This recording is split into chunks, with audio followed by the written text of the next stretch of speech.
Hey everybody, good morning. It is Friday, February 3rd. I just want to hop on real quick because I was totally absent from the blog yesterday. It was so busy in the morning. We had media availability with coaches and players from both teams.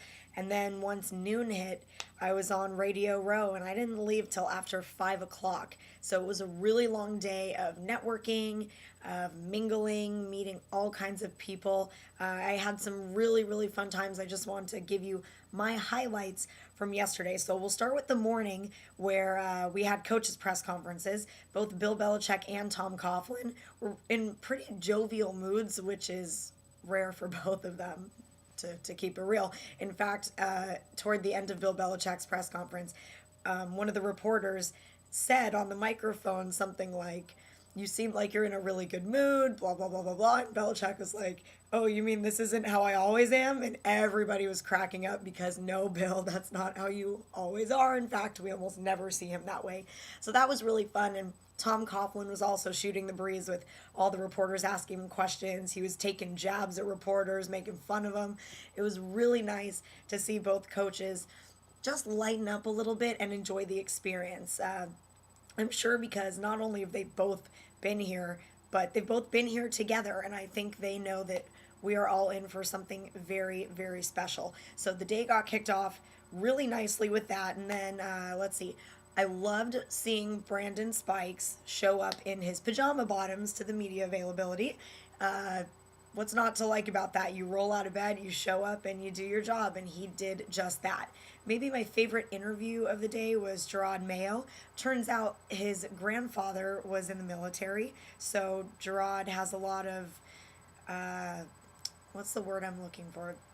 He's strict and he's very disciplined. That's the word I'm looking for. Belichick was saying wonderful things about him in the press conference, how Gerard is a leader and he's the first guy in and the last guy out every day, and the other players really look up to him and respect him for that. So when I went to speak with Gerard, I asked him about that, and he said that his grandpa would wake the kids up at 6 a.m. every day before all the other kids were awake and instilled these military-like core values in him, and that he's been able to help his teammates who may have struggled with certain discipline habits. He's been able to get them into it. So that was really cool, and he was great. Very happy to be there. Let's see what else from Patriots. Everyone was in a really, really, really good mood. The players were all very happy, very light.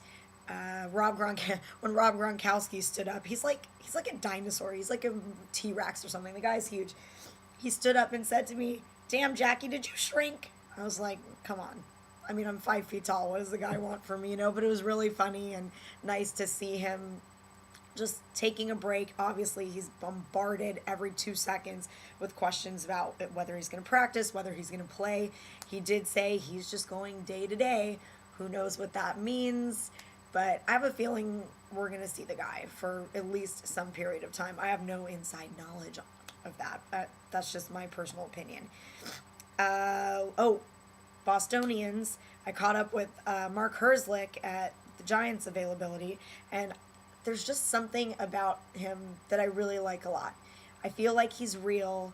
I feel like he's so appreciative of everything he's been given after beating cancer and having crazy surgery, and the fact that he was told he was never going to play again, and here he is playing for a Super Bowl. But I did ask him what it's like coming from Boston College and what his relationship was with the Patriots before he became a Giant. And he said that he was very familiar with all the Patriots. He worked out with a lot of the guys, that the organization was always really great to him while he was in Boston. And he said his friends, this is great. He's like, "My friends are texting me and they're saying, 'We hope you do well, but we hope the Pats kick your ass.'" I mean, how great is that? The guy he's like, "Man, I can't win." But I know he's really, really, really excited. And something he told me, which I thought was really great, I asked him about his illness putting football in perspective and if it has. And he said, yes, it has. And I brought up the fact that Kyle Williams, the special teams guy from the 49ers, had received death threats after having a couple botched plays in that championship game heading into the Super Bowl. And he said, "You know what? We felt bad for Kyle Williams. He said, as a special teams player, we studied for him, and we, as a Giants team, we really respected his ability. And even we felt bad for the guy because that is just a tough way to go down. And I thought that was really nice and gracious, and the fact that he was able to admit that his team really did respect that kid and his talents. And crap happens sometimes, and it seems like that's what happened to young Kyle Williams, who will hopefully bounce back. One of the other highlights of yesterday was talking to one Patriots player about Coach Bill Belichick, and he told me that when he first joined the Patriots, because I said to him, you seem like a Belichick kind of guy.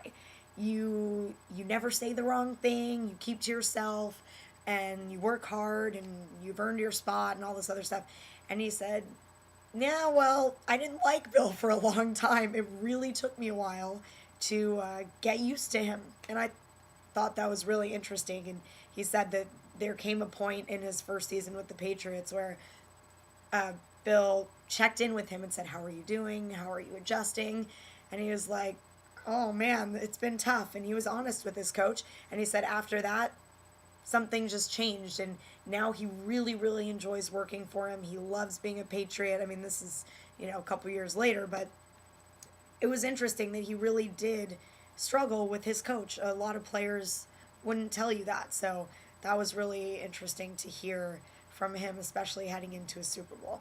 Again, the pinch me moment of the day had nothing to do with sports, really. And that was when Madonna walked through Radio Row to do an interview with Rich Eisen of NFL Network. No athlete in the world could have stopped a room the way Madonna did. Obviously, as sports reporters, we're used to seeing athletes and we don't really get starstruck by them, but seeing someone from entertainment, Madonna of all people, the whole place went nuts. Everyone ran around her. Everyone was surrounding the NFL Network set taking pictures. I'm so short I couldn't even see her. I mean, I saw her hair. I saw a bicep and a tricep. She is cut up. She looked really great. So that was super, super cool to just kind of be a part of the glitz and glam of Hollywood. Seeing Madonna. I have no idea what she said. I couldn't hear her, but I am curious to see how her interview went. I heard that at her press conference earlier, someone asked her about A-Rod. Yikes. I gotta watch that online or something. Other than that, those were the obvious highlights, but just networking and meeting all these people in my business that I really respect. It was really great. I met Yahoo's Mike Silver. The guy is crazy. He's so entertaining. If you're not one of his 40,000 Twitter followers, you should be, because he will crack you up. I met a lot of women, a lot of female sports writers and reporters, and they were just so wonderful. It's really nice to come to a place and have camaraderie with other women and everyone. We're all playing for the same team.